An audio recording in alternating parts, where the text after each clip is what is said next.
कि बने चाहे दुश्मन ज़माना हमारा।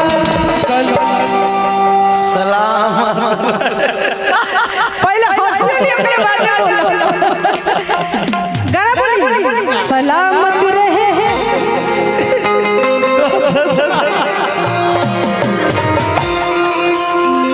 भैया ये तो खाली हंसे के दवाई खा के आइल बड़े बुझा रौरे सुना दी तनी बने चाहे दुश्मन ज़माना हमारा सलामत रहे दोस्ताना।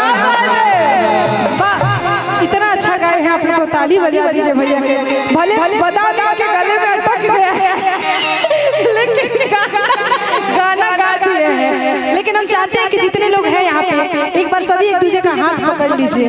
हाथ पकड़िए ना, सब तो एक दूसरे का दोस्ती यार मित्र है और क्या है जीवन में कुछ रखा थोड़ी है।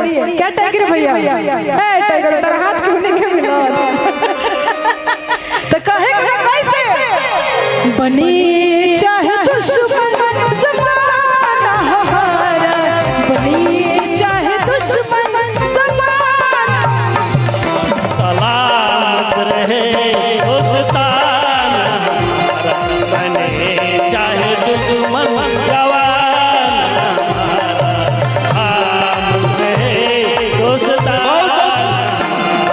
सलामत रहे दोस्ताना हमारा सलामत रहे दोस्ताना हमारा सलामत रहे दोस्ताना हमारा सलामत रहे दोस्ताना हमारा बने चाहे दुश्मन ज़माना हमारा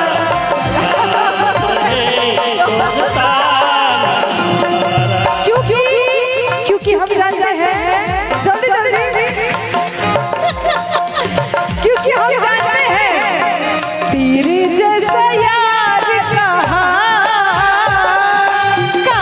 ऐसा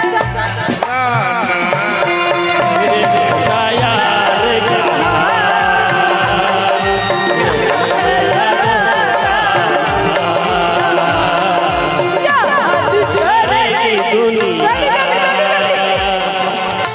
याद करेगी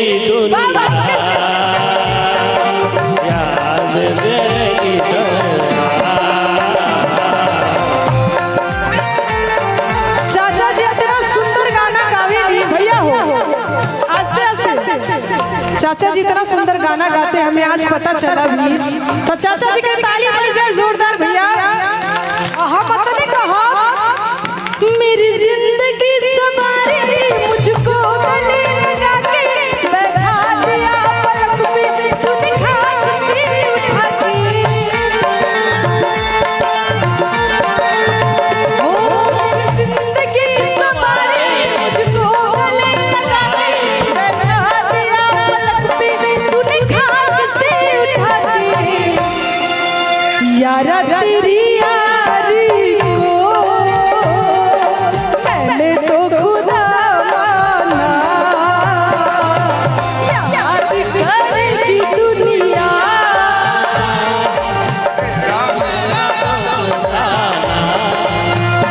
और ये दोस्ती हम नहीं तोड़ेंगे तुम मगर तेरा साथ ना छोड़ेंगे।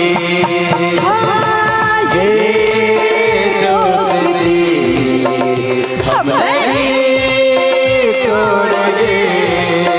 तोड़ेंगे तुम मगर तेरा साथ ना छोड़ेंगे। और सुनिएगा मेरी दिल की यही दुआ है कभी दूर तो न जाए तेरे बिना हो जीना कभी दिल कभी न आए।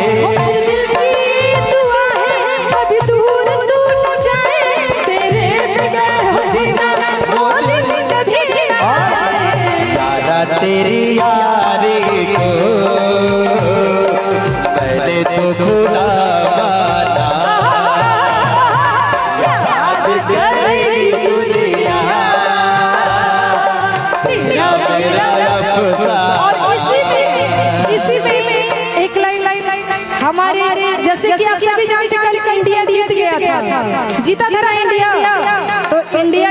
बार होना चाहिए ना।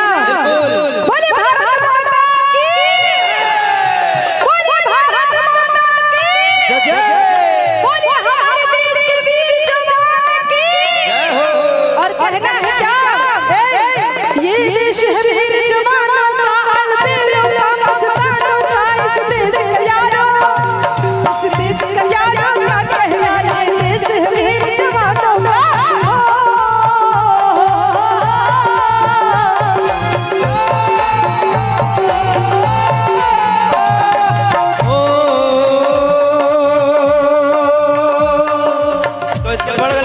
कहे के बाद ये बात ये देश है मेरे जवानों का, अलबेलों का, मस्तानों का, इस देश का यारो, इस देश का यारो क्या कहना, ये देश है मेरे जवानों का।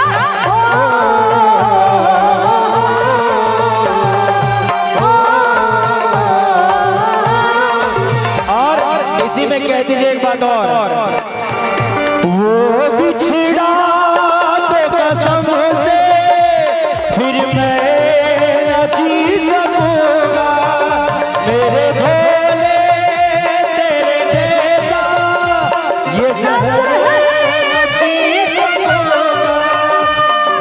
जिसमें मैं वो जान है मेरी, उसको नहीं पहचान है मेरी,